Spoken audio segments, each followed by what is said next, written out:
Pas là pour faire des plans sur la comète en fonction de résultats que je ne connais pas. Je suis là pour dire combien je soutiens Béatrice Bellamy.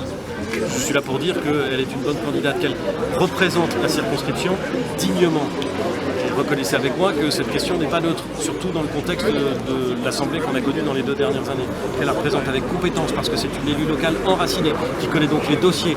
Elle sait ce que c'est que la difficulté, les difficultés qu'on rencontre localement. Et elle a réussi à trouver sa place à l'Assemblée nationale et à peser sur les débats. Et ben, je pense que c'est extrêmement important. Et elle s'inscrit dans une logique que je partage. Donc je pense qu'elle est une excellente candidate et c'est pour ça que je soutiens Béatrice Bellamy. Merci Edouard. Il y a des nouveaux. Christelle Morancé a fait part d'une position personnelle, elle l'a d'ailleurs dit. C'est respectable une position personnelle. Pourquoi voudriez-vous que je critique une position personnelle? C'est pas exactement la mienne.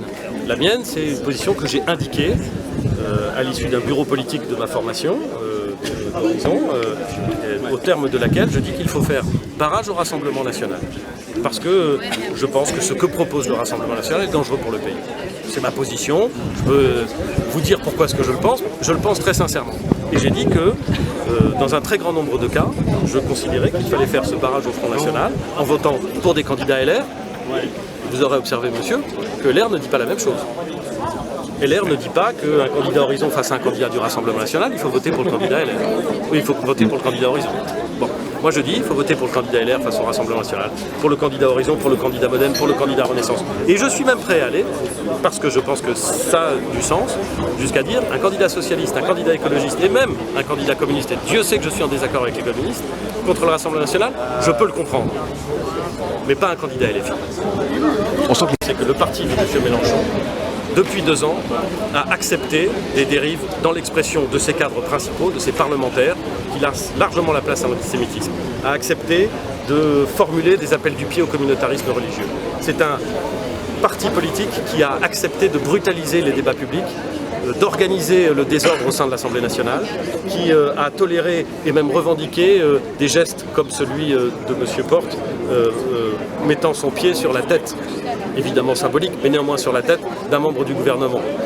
Je ne reconnais pas dans ce parti les exigences démocratiques auxquelles je m'astreins. Et donc je dis clairement les choses. Oui à un front et un barrage au Front National, mais pas avec LFI. Ça ne passera pas avec moi. De la même façon, je dis que je ne peux pas imaginer une coalition quelconque avec LFI. Voilà. La France débat, la France vote, la France est démocratique, la France a voté à 70% de participation. On peut dire qu'elle est fracturée, on peut dire qu'il y a 3 blocs qui ne sont pas d'accord. Enfin, pourquoi est-ce qu'on ne regarde pas au moins l'aspect positif consistant à dire qu'aujourd'hui, il y a un débat public, il y a des votes, il y a une démocratie? On peut accepter de dire que dans notre pays, le débat public, il a permis à 70% des Français qui ont choisi de venir s'exprimer, de dire clairement quelles étaient leurs opinions. C'est déjà bien. Ensuite, moi, je suis un démocrate. La démocratie, ça n'est pas de dire « je suis d'accord avec la démocratie quand le résultat est conforme à ce que je souhaite ». La démocratie, ça consiste à dire que chaque citoyen, femme et homme, doté du droit de vote, doit s'exprimer. Il peut s'exprimer au terme d'un débat public éclairé. Et qu'ensuite, on doit accepter le vote de la majorité, le respect de la loi, le respect de la Constitution.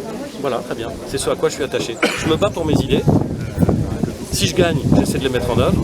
Si je perds, je me bats pour qu'elles soient entendues demain et que je puisse gagner demain.